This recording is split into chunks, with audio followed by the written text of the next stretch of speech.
बादल देवनाथ जी, आप सुन रहे जो अभी दिलीप घोष कह रहे हैं कि सिर्फ अदालत से ही उम्मीद है, और ऐसा लग भी रहा है कि अदालत ने भी जो टिप्पणियां की हैं उससे ऐसा ही लग रहा है कि अदालत को ही इंटरवीन करना पड़ा ये कहने के लिए भी कि राशन दीजिए, इलाज कराइए, केस दर्ज कराइए, सरकार गलत दिशा में काम कर रही थी।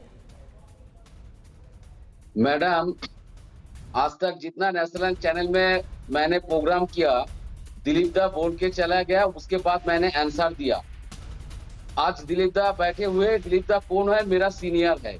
आप मैडम आप जानते नहीं है, हम दोनों एक साथ सुबह बचपन में मैं शाखा में पॉइंट पे आइए सर, पॉइंट पर आइए, जवाब दीजिए। बिल्कुल बिल्कुल, मेरा सीनियर है, इसलिए मैं बोल रहा हूँ। सम्मान तो देना पड़ता है ना, बिल्कुल बिल्कुल, इसलिए मैं बोल रहा हूँ। और जो दिलीप दा ने जो अभी जो कहा, आपने जो टीवी में दिखा 75,000 के ऊपर लोग घर से बाहर है, लेकिन उसके बाद आप दिलीप दा खुद कहा नहीं, वो लोग वापस आ गए। कहाँ कौन सा जगह है? मैं आपको कह रहा हूँ, कुचबिहार जिला का बात कर रहा है, जहां पर 9 सीटों में 7 सीट भाजपा को मिला और 2 सीट टीएमसी को मिला। मैं उम्मीद करता हूँ, दिलीप दा को अनुरोध करूंगा, दिलीप दा जहां पर आपका सत्ता है, पूरा जिला आपका है, कैसे वो बाहर निकल गया? कुचबिहार से बहुत सारे लोगों के साथ, हर ब्लॉक में, हर डिस्ट्रिक्ट में, मेरा हर इलाका में, गांव में मेरा जाने पहचाने लोग है, तो कैसे बाहर चला गया? मैं आपको कहता हूं, कौन वहां से लेके आया? सबको लेके तो आ गया, तो अंदर तो है। लेकिन जो बात हाईकोर्ट ने कहा, आपने कहा 25 लोग मर गए इलेक्शन के बाद, लेकिन 25 के अंदर भाजपा के कितना है, टीएमसी के कितना है, ये तो आपको बताना चाहिए।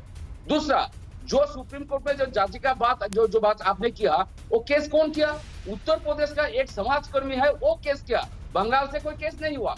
तीसरा, हाईकोर्ट का बात आपने कहा, हाईकोर्ट का जो बात का राष्ट्रपति शासन का जो बात आपने कहा, राष्ट्रपति शासन का मतलब नहीं, मैं बादल देवनाथ जी, मैंने आपसे ये सब नहीं पूछा, मैंने आपसे सीधा पूछा कि हाईकोर्ट ये कह रहा है कि सरकार गलत दिशा में काम कर रही थी, हाईकोर्ट को ये कहना पड़ रहा है कि आप राशन दीजिए, इलाज कराइए, केस दर्ज कराइए। ये तो बेसिक्स है ना, ये तो सरकार को करना ही चाहिए। अगर हिंसा हुई है और उसकी तस्वीरें तो पूरा देश देख रहा है, पूरी दुनिया देख रही है, तो केस दर्ज कराना, इलाज कराना, महिलाओं के साथ यौन शोषण की घटनाएं हुई है तो उसे दर्ज कराकर तफ्तीश करना, ये तो प्राथमिक काम था आपका सरकार का, वो तो करना था ना, वो नहीं किया है। अब हाईकोर्ट को कहना पड़ रहा है कि आपको करना चाहिए।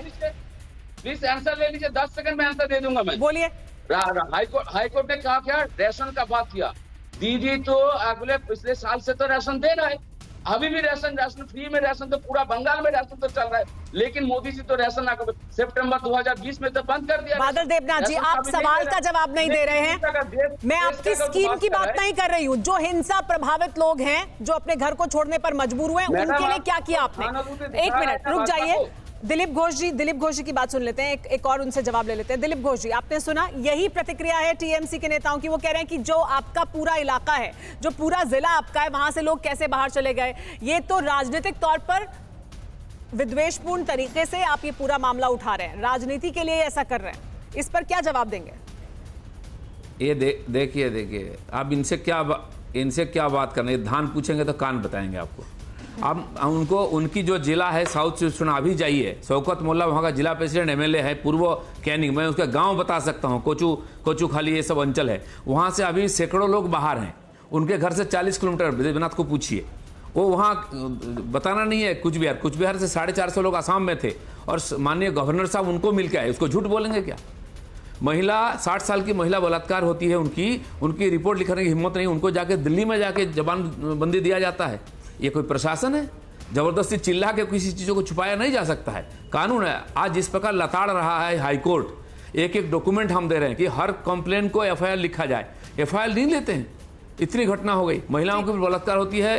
चुनाव, यहाँ की महिला कमीशन के चेयरमैन आई थी, बीरभूम के नानूर के महिला को फोन किया कि हम आपसे मिलेंगे, बोले आप मत आइए, हमारा सम्मान तो गया है, जान भी जाएगी। ये स्थिति है, मिलने के लिए, बात करने के लिए, एफआईआर के लिए तैयार नहीं, ये स्थिति है। आज जब हस्तक्षेप किया, जो रिपोर्ट हम हाईकोर्ट को दिया, उस आधार पर उन्होंने काम कर रहे हैं, और जो टीम आई थी एनएचआरसी की, उस पर अटैक हो जाता है, तो आप समझ सकते हैं कानून व्यवस्था है, किसकी हिम्मत है जाके एफआईआर लिखाएगा, कंप्लेन करेगा?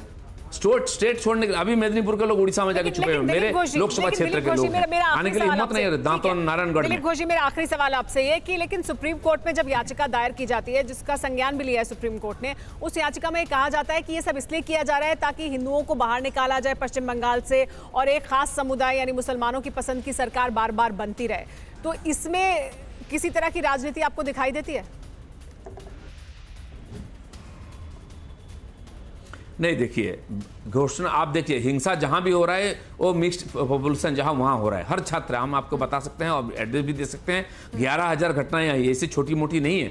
और ये सारी घटना मैंने देखिए, घटना स्वरूप होते ही मैंने चीफ सेक्रेटरी को फोन लगाया था और चिट्ठी दिया था कि हम आपसे मिलना चाहते हैं, इस प्रकार परिस्थिति है। उन्होंने पहले समय दिया, फिर इनकार किया, फिर बोले आप तथ्य भेजिए। मैंने 6,500 घटना पिछले महीने उनको भेजा था, कोई कार्रवाई नहीं, कोई रिस्पॉन्स नहीं है। फिर हम कहाँ जाएं? मैं गवर्नर से गया, फिर कोर्ट गया, हमारे विपक्ष के नेता एमएलए को लेकर गवर्नर को मिला। अब करे तो क्या करे? और चीफ मिनिस्टर सीधा बोलती है कुछ हुआ ही नहीं है। तो इस सरकार बहरा जो काना है, सुनता नहीं है, उससे क्या बोले? इसीलिए कोर्ट ही एकमात्र सहारा हमारा। हमने की गलती फिर एक बार, कोरोना ने किया दोबारा प्रहार। मास्क, 2 गज दूरी, करें अपनी सुरक्षा खुद। कोरोना टीका हम सबको लगाना है, मिलकर साथ समझदारी से कोरोना को हराना है।